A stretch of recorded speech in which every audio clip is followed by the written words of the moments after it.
Assalamualaikum warahmatullahi wabarakatuh. Salam dan bahagia. Perkenalkan, kami dari kelompok 8 manajemen 4A8. Di sini kami akan menjelaskan materi tentang aplikasi sistem informasi manajemen pada perusahaan. Sebelum masuk materi, izinkanlah saya, perwakilan dari kelompok 8, akan memperkenalkan anggota kelompok 8 terlebih dahulu. Yang pertama, saya sendiri, Rizka Cahyani Hermawati, NIM 2019-008286, dan teman saya ada Florentina Andasa, NIM 2019-008296, dan yang terakhir ada Hieronymus Yansentai, NIM 2019-008306. Materi yang pertama akan disampaikan oleh saya sendiri. Nah, materi yang pertama itu Enterprise Resource Planning. Enterprise Resource Planning itu suatu perangkat lunak paket dengan aplikasi yang terintegrasi untuk digunakan secara luas di dalam sebuah organisasi. Nah, atau dengan kata lain, Enterprise Resource Planning itu bisa dikatakan sebagai sebuah sistem yang membantu untuk mengatur proses bisnis dalam suatu kesatuan yang terintegrasi. Lalu yang berikutnya, di sini tuh ada aplikasi Enterprise Resource Planning. Enterprise Resource Planning ini aplikasinya meliputi fungsi-fungsi dari fungsi akuntansi, keuangan, sumber daya manusia, fungsi pemasaran, dan sampai fungsi logistik. Yang pertama, itu ada aplikasi Enterprise Resource Planning di fungsi akuntansi. Biasanya dalam fungsi ini meliputi modul besar, bisa buku besar, bisa piutang dagang, ada akuntansi biaya, nah seperti itu. Lalu yang kedua, ini ada aplikasi Enterprise Resource Planning di fungsi keuangan. Ini biasanya meliputi analisis portofolio, analisis resiko, analisis kredit, manajemen aktiva, dan sewa guna masuk dalam di fungsi keuangan. Nah, lalu yang ketiga, ini ada aplikasi Enterprise Resource Planning di sumber daya manusia. Ini biasanya menyangkut hal-hal yang berkaitan dengan sumber daya yang ada di perusahaan, karyawan yang berada di perusahaan. Ini menyangkut modul rekrutmen, ada penggajian, manajemen personil, ada pengembangan karyawan. Nah, seperti itu. Lalu yang berikutnya, ini ada aplikasi Enterprise Resource Planning di pemasaran. Ini biasanya berhubungan dengan pelanggan, dengan relasi pelanggan, pemasukan order, atau pemrosesan order. Lalu yang terakhir, ini ada aplikasi Enterprise Resource Planning di bidang logistik atau di fungsi logistik. Ini biasanya meliputi perencanaan produksi, manajemen material, manajemen pabrik, pokoknya mencakup produksi suatu produk tadi. Baik, yang selanjutnya. Baik, materi yang berikutnya yaitu paket Enterprise Resource Planning. Paket Enterprise Resource Planning di sini berbeda dengan paket-paket komersial lainnya. Ada dua perbedaannya. Yang pertama, modul-modul Enterprise Resource Planning ini terintegrasi lewat basis data yang umum. Misalnya, sebagai contoh, jika terjadi transaksi order di suatu perusahaan, ini maka hasil dari transaksi akan langsung berakibat di basis-basis data lainnya, tidak hanya di satu basis data saja. Misalnya ada di modul akuntansi, logistik, dan pengiriman. Dalam transaksi order tidak hanya tercatat misalnya di pengiriman atau di logistik saja, tapi melibatkan 3 modul tadi, ada di akuntansi, logistik, dan pengiriman. Lalu yang kedua, modul-modul Enterprise Resource Planning ini dirancang sesuai dengan proses bisnis yang mengikuti proses rantai nilai atau value chain. Maksud dari value chain ini rangkaian kegiatan yang dilakukan suatu perusahaan untuk menghasilkan suatu produk, barang, atau jasa. Lalu atau rantai penyediaan supply chain. Maksud dari supply chain di sini itu rangkaian kegiatan yang dilakukan oleh suatu perusahaan di sini untuk menyalurkan barang dari produsen atau dari perusahaan kepada pelanggan atau pihak pengkonsumsi akhir. Baik, materi yang berikutnya yaitu manfaat ERP. Penelitian terakhir Martin et al. Pada tahun 2002 itu menunjukkan bahwa adanya 7 benefit dalam membeli paket ERP.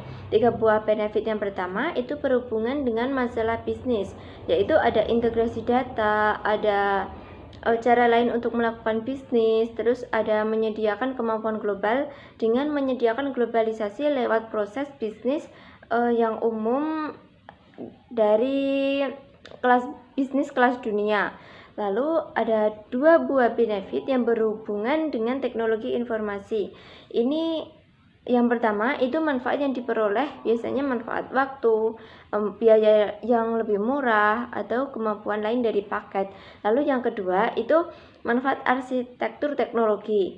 Lalu ada sebuah benefit yang berhubungan dengan bisnis dan teknologi informasi bersama. Ini benefit fleksibilitas menggunakan client server system yang memudahkan dikembangkan sesuai dengan perkembangan bisnis. Lalu satu benefit yang terakhir lainnya itu berhubungan dengan biaya perawatan dan berhubungan dengan masalah yang terjadi pada pergantian pada tahun 2000. Baik, materi yang selanjutnya yaitu 3 tujuan organisasi. Dari ketujuh benefit yang diberikan oleh paket ERP Martin et al. 2002 sebelumnya tadi, ini ada 3 tujuan organisasi. Yang pertama itu menyangkut integrasi data, yang kedua itu menyangkut kemampuan global, dan yang ketiga itu menyangkut dengan teknologi informasi dan peralihan tahun 2000. Yang pertama tadi menyangkut integrasi data. Ini merupakan hal yang utama dicari pembeli paket ERP, baik dengan tujuan aktivitas mata rantai atau aktivitas bisnis fungsional. Walaupun keduanya ini saling membutuhkan, integritas data lebih penting untuk pembeli dengan tujuan aktivitas mata rantai. Lalu yang kedua tadi berkaitan dengan kemampuan global. Kemampuan global ini dinilai lebih tinggi untuk pembeli dengan tujuan aktivitas mata rantai dibandingkan dengan pembeli dengan tujuan mendukung aktivitas fungsional. Lalu tujuan yang ketiga yang tadi berkaitan dengan teknologi informasi dan peralihan tahun 2000. Ini dinilai lebih tinggi oleh pembeli dengan tujuan mendukung aktivitas fungsional dibandingkan oleh pembeli dengan tujuan aktivitas mata rantai.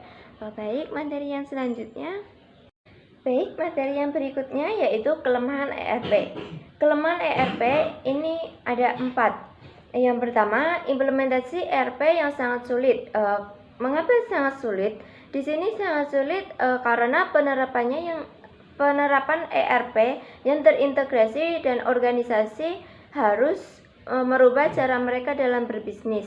Lalu yang kedua itu berkaitan dengan biaya implementasi ERP. Di sini biaya implementasi ERP sangat mahal, bisa sampai jutaan dolar. Lalu kelemahan yang ketiga, di sini organisasi hanya memikirkan manfaat besar dari penerapan ERP, tetapi tidak diimbangi dengan mempersiapkan personilnya untuk berubah.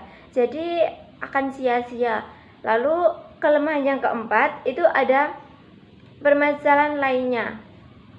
Di sini permasalahan lainnya biasanya ada personil yang tiba-tiba dibebani dengan tanggung jawab yang lebih besar, tapi kesiapan baik mental maupun keahliannya itu kurang. Jadi ini merupakan kelemahan dari ERP juga. Baik, materi yang selanjutnya. Berikutnya, ini materi terakhir dari saya, yaitu pemilihan vendor. Nah, pemilihan vendor dari ERP ini sangat sulit untuk dilakukan, namun kita mempunyai 2 alternatif, yaitu kita bisa memilih dengan menggunakan satu vendor saja atau dengan menggunakan beberapa vendor. Jika kita menggunakan hanya dengan satu vendor saja, maka kita juga akan mendapatkan benefit. Yang pertama, itu akan menjaga integritas data dan juga proses yang standar. Lalu benefit yang kedua, pemilihan menggunakan sebuah vendor saja ini akan menghindari pelemparan tanggung jawab dari vendor satu ke vendor yang lainnya. Lalu benefit yang terakhir atau benefit yang ketiga, itu dengan menggunakan sebuah vendor, maka tanggung jawab keberhasilan suatu paket itu terletak di tangan sebuah vendor saja. Lalu dengan kita menggunakan beberapa vendor, maka kita juga akan mendapatkan dua benefit. Benefit yang pertama, perusahaan dapat menggabungkan modul-modul yang terbaik dari tiap-tiap vendor atau dari masing-masing vendor. Lalu benefit yang kedua atau benefit yang terakhir, itu perusahaan dapat membandingkan kinerja vendor satu dengan vendor yang lainnya, dan ketergantungan pada satu vendor saja itu dapat diminimalisir atau dapat dikurangi. Baik, untuk materi yang selanjutnya akan dilanjutkan oleh teman saya Florentina Dasa. Jadi baik, materi selanjutnya yaitu tentang rantai pasokan. Rantai pasokan itu sendiri merupakan suatu jaringan organisasi atau proses pengadaan bahan mentah untuk diubah menjadi barang setengah jadi atau barang jadi yang akan didistribusikan kepada para pelanggan atau konsumen. Rantai pasokan ini menghubungkan antara pemasok, pabrik atau perusahaan, toko eceran, pusat distribusi, dan pelanggan untuk menyediakan barang dan jasa. Selanjutnya di sini ada sistem informasi dan manajemen rantai pasokan. Ketidakpastian dalam rantai pasokan ini sering muncul dikarenakan berbagai hal yang tidak dapat diramalkan, seperti produk yang tidak pasti, terus penerimaan barang yang terlambat dari pemasok. Yang ketiga ada kerusakan atau kecacatan barang atau produk. Yang keempat ada gangguan pengiriman atau produksi. Untuk memuaskan pelanggan, produsen biasanya mengatasi ketidakpastian atau kejadian-kejadian yang tidak dapat diramalkan ini, yaitu salah satunya yaitu dengan cara melihat kembali barang atau produk yang akan dikirimkan kepada konsumen, apakah barang tersebut baik atau tidak untuk dikirimkan, sehingga pada saat konsumen menerima barang tersebut, dia merasa puas akan barang yang telah mereka beli. Selanjutnya di sini kita akan membahas tentang perangkat lunak manajemen rantai pasokan. Perangkat lunak manajemen rantai pasokan ini diklasifikasikan menjadi dua bagian, yaitu yang pertama sistem perencanaan rantai pasokan atau supply chain planning systems, dan yang kedua ada sistem pelaksanaan rantai pasokan atau supply chain execution system. Yang pertama kita akan membahas tentang sistem perencanaan rantai pasokan atau supply chain planning systems. Di sini dia memungkinkan perusahaan untuk membuat model mengenai rantai pasokan yang telah ada. Di sini dia menghasilkan peramalan permintaan pemasok dan mengembangkan pengadaan bahan mentah ini menjadi optimal dan terencana. Jadi sistem ini sangat berguna atau sangat bermanfaat bagi para produsen untuk mengambil sebuah keputusan yang lebih baik, seperti menentukan berapa jumlah produk yang akan diproduksi dalam periode waktu tertentu. Yang kedua itu untuk menentukan berapa banyak persediaan bahan mentah, barang setengah jadi, dan barang jadi. Yang ketiga untuk menentukan di mana tempat untuk menyimpan produk-produk jadi, dan yang keempat untuk mengidentifikasikan jenis transportasi apa yang akan digunakan untuk mengirim barang. Dan yang kedua yaitu sistem pelaksanaan rantai pasokan atau supply chain execution system.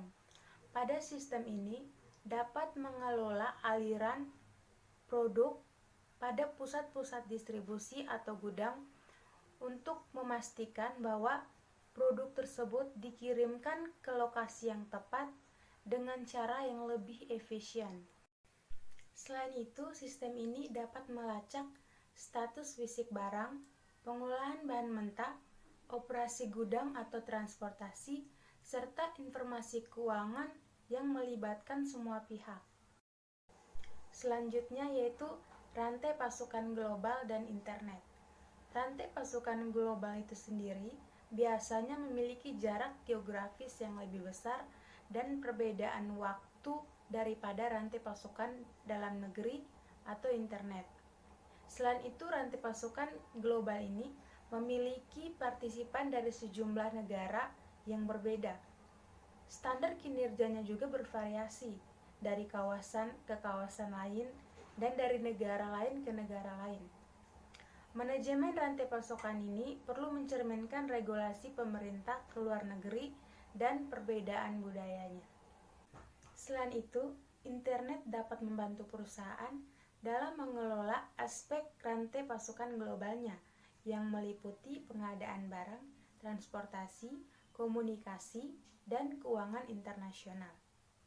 Sebelum adanya internet, koordinasi rantai pasokan ini sedikit terhambat oleh kesulitan dalam membuat informasi yang bergerak secara perlahan di berbagai sistem rantai pasokan internal yang berbeda-beda untuk pembelian, pengolahan bahan mentah, produksi, dan distribusi.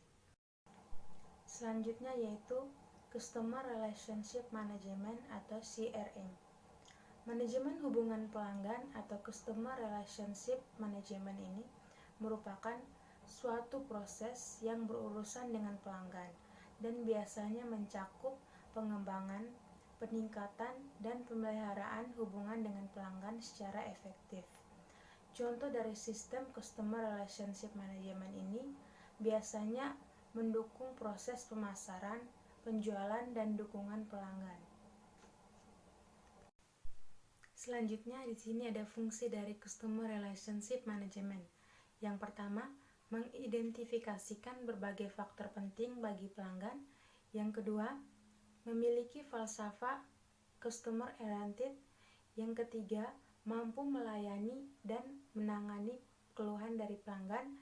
Yang keempat, membuat dasar pengukuran berdasarkan sudut pandang pelanggan. Yang kelima, memberikan dukungan pelanggan yang sempurna. Yang keenam, mencatat dan mengikuti semua aspek dalam penjualan. Dan yang terakhir, menyediakan informasi holistik mengenai informasi layanan dan penjualan dari pelanggan. Selanjutnya ada tahapan dalam Customer Relationship Management atau CRM. Yang pertama yaitu mendapatkan pelanggan baru atau acquire. Hal ini dapat dicapai dengan memberikan informasi atau memberikan akses informasi kepada calon pelanggan. Selain itu, adanya inovasi dan layanan yang menarik juga dapat memberikan peranan penting dalam mendapatkan pelanggan baru. Dan yang kedua, meningkatkan hubungan dengan pelanggan atau enhance. Dalam hal ini, perusahaan berusaha meningkatkan hubungan dengan pelanggan yang sudah ada dengan memberikan pelayanan terbaik, misalnya menerima dan menangani keluhan dan memberikan hadiah kepada pelanggan yang setia. Dan yang terakhir yaitu mempertahankan pelanggan atau retain. Tidak ada bisnis yang ingin kehilangan pelanggannya. Jadi di sini perusahaan harus berusaha untuk mendapatkan loyalitas pelanggan dengan cara berusaha memenuhi ekspektasi dari pelanggan tersebut. Selanjutnya yaitu cara kerja manajemen hubungan pelanggan. Manajemen hubungan pelanggan secara umum melibatkan 3 proses pengerjaannya. Yang pertama, mensentralisasi informasi dari pelanggan. Di sini memuat profil tentang pelanggan yang termasuk nomor telepon, alamat, riwayat pembelian dan pencarian, pemberian rating, dan lain sebagainya. Yang kedua, menambang dan menganalisis informasi. Di sini perusahaan menggali dan menstruktur informasi tentang pelanggan, termasuk mensegmentasikan mereka ke dalam beberapa kelompok. Di sini mereka mengidentifikasikannya berdasarkan karakteristik dari pelanggan, termasuk tentang minat, saluran komunikasi yang sering dicari, apa yang paling mereka sukai, dan apa yang paling sering mereka tanggapi. Yang ketiga, mengembangkan otomasi respon. Di sini, perusahaan mengembangkan algoritma untuk menghubungkan profil dan kebutuhan pelanggan dengan layanan perusahaan yang paling sesuai. Sekian dari saya. Selanjutnya akan dibahas oleh teman saya.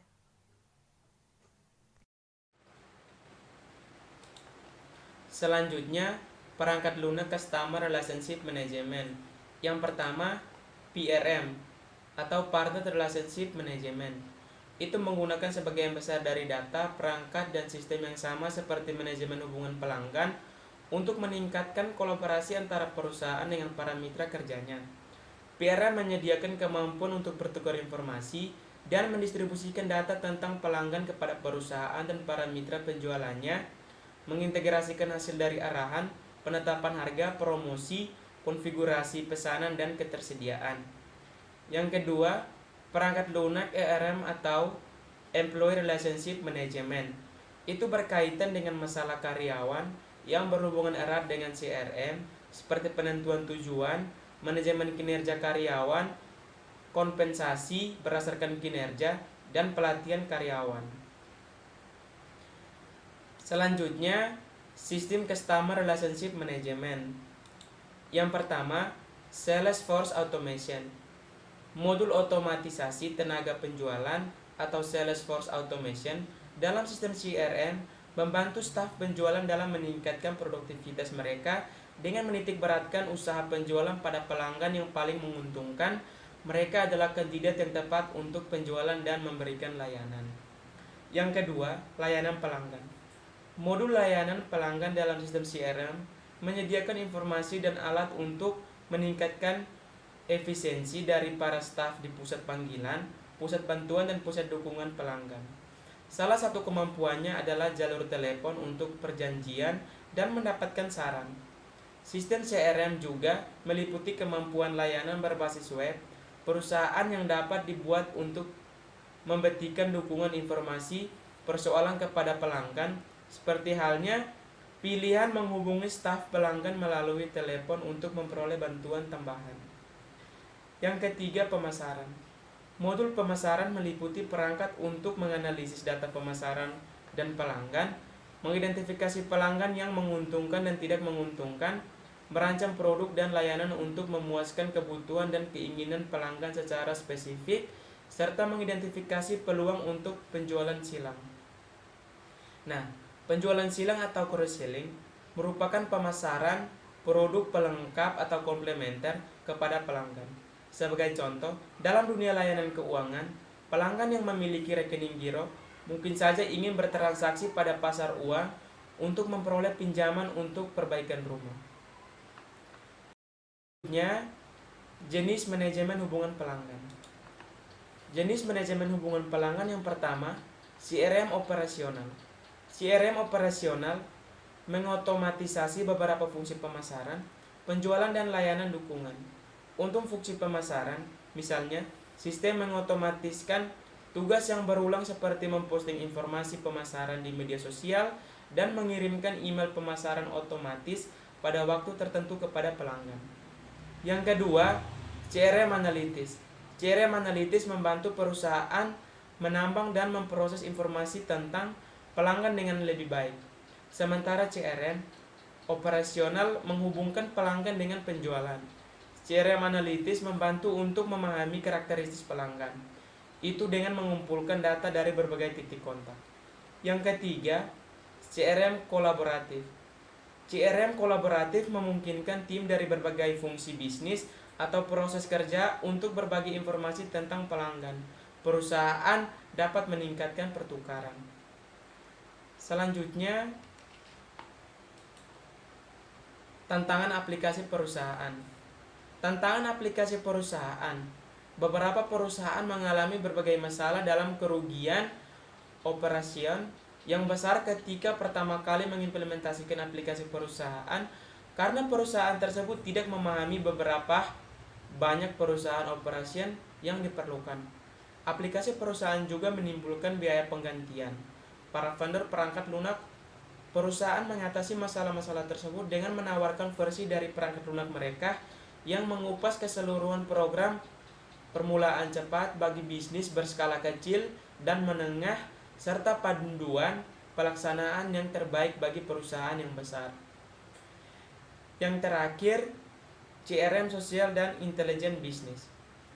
Vendor perangkat lunak CRM meningkatkan produk mereka untuk memperoleh keunggulan dari teknologi jejaring sosial. Peningkatan jejaring sosial tersebut membantu perusahaan dalam mengidentifikasi gagasan-gagasan baru dengan lebih cepat, meningkatkan produktivitas tim, dan mempererat interaksi dengan pelanggan.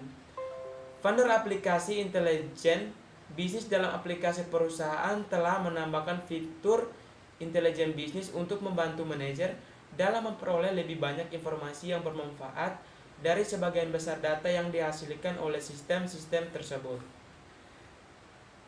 Baik, sekian dari presentasi dari kelompok kami. Terima kasih, salam dan bahagia.